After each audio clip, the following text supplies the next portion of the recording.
यानंतर हा जो समुद्रासारखा जनसमुदाय लोटलेला आहे तर फक्त एकच कान त्यांच्या आतुरतेने वाट बघतायत माननीय अध्यक्ष राकाजींचं भाषण ऐकण्यासाठी. इथं बरेच लोक बोलायला उत्सुक आहेत, परंतु मी त्यांची माफी मागतो. आता राकाजींना विनंती करतो की त्यांनी माईकचा ताबा घ्यावा.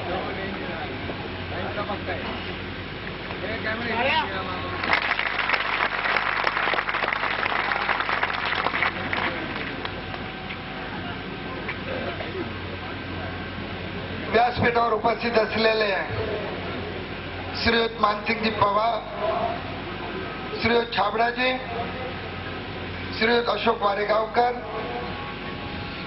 उपाध्यक्ष सुभाष मुद्दा, उपाध्यक्ष विजय ओसवाल, उपाध्यक्ष अनिल वागाडकर ठाणे जिल्हा, उपाध्यक्ष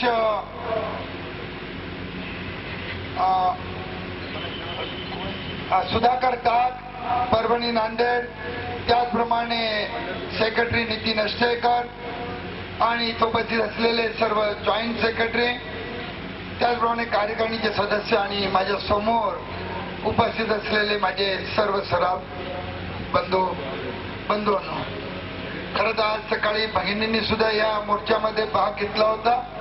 खरं तर त्यांना जितके धन्यवाद द्यावे तेवढे कमी आहेत. मित्रांनो, आज 14वा दिवस. भारताच्या इतिहासमध्ये 14 दिवस दुकाने बंद ठेवणारा जो व्यापारी असेल तो आज सुवर्ण सराफ आहे. आजपर्यंत इतर व्यवसायावर अनेक बंधने, कडक कायदे आले असतील, परंतु न डगमगता कुठली पर्वा न करता 14 दिवस कंटिन्युअस बंद ठेवून जी युनिटी दाखवली तो फक्त आपला सराफ सुवर्णकारच.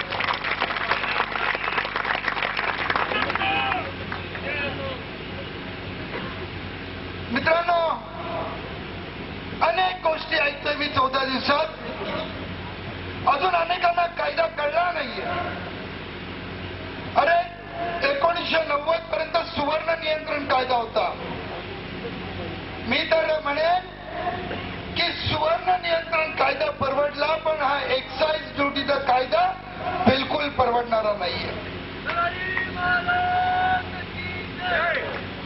या सुवर्ण नियंत्रण कायद्यात तरी पुष्कळशा चांगल्या प्रोव्हिजन होत्या.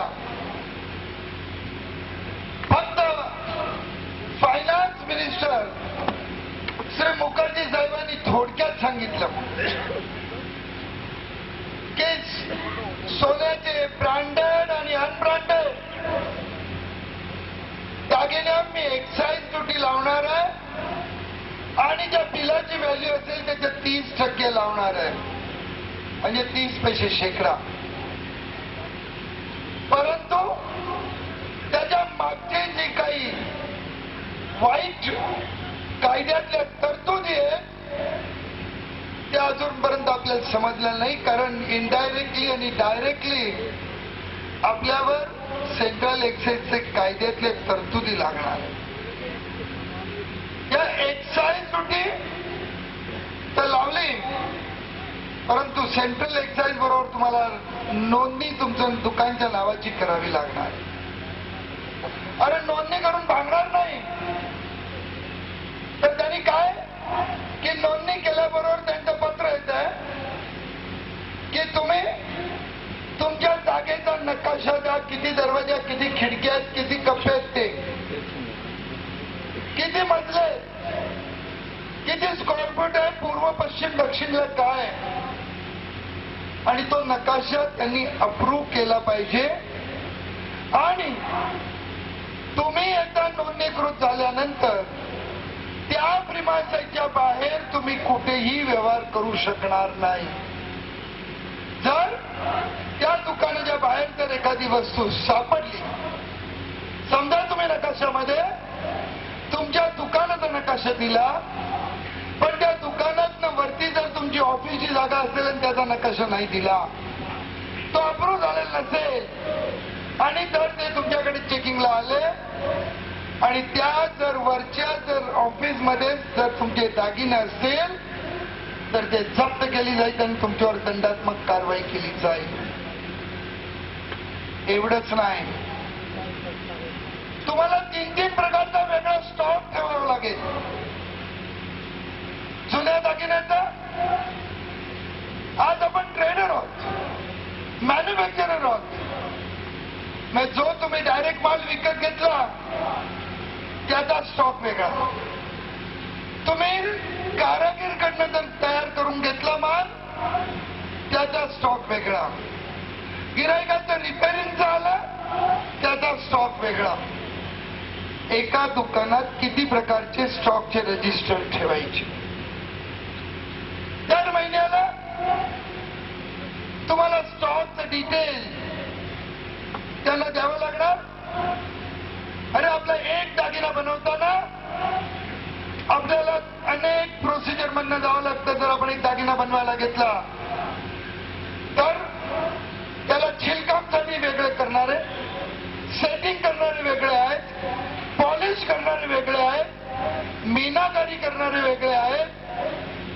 मग मला सांगा, टिकल्या पाडण्यासाठी आपल्याला जावं लागणार.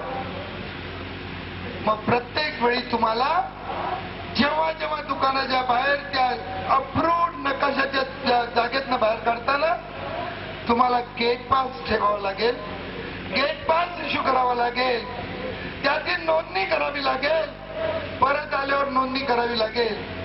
मला वाटतं की संपूर्ण दिवसभर फक्त कारकुनी करावी लागेल, धंदा करता येणार नाही. अरे एवढंच कशाला? मला एक अजून या प्रश्नाचं उत्तर कळलेलं नाही. 200 फूटचं माझं दुकान आहे. अनेक चौथं इथं 80% लोक बसले असतील, त्यांची 200 फुटाचं दुकान आहे. या 200 फुटाच्या दुकानामध्ये ट्रेडिंग ज्याला एक्साइज ड्युटी लागत नाही आणि ज्यांना एक्साइज ड्युटी लागणार आहे मॅन्युफॅक्चर केलेल्या, याचा स्टॉक वेगळं वेगळं मी कसा ठेवू? या 200 फूट मध्ये की हा एवढा भाग माझा नॉन ड्युटेबल आहे आणि हा एवढा माझा एक्साइज ड्युटेबल आहे. मग मी गिरायकाला बसायला जागा कुठे ठेवू? स्टॉक डिस्प्ले करायला काउंटर लावू कुठे? मग त्या एक्साइज वाल्यांसाठी मी काय जागा मोठी आणि डबल घ्यायची हे कळलं नाही. ड्युटीवाला माल दुसऱ्या जागेत मिळेल, नॉन ड्युटीवाला दुसऱ्या जागेत मिळेल. मला वाटतं की प्रणव मुखर्जींचं डोकं फिरलेलं दिसतं.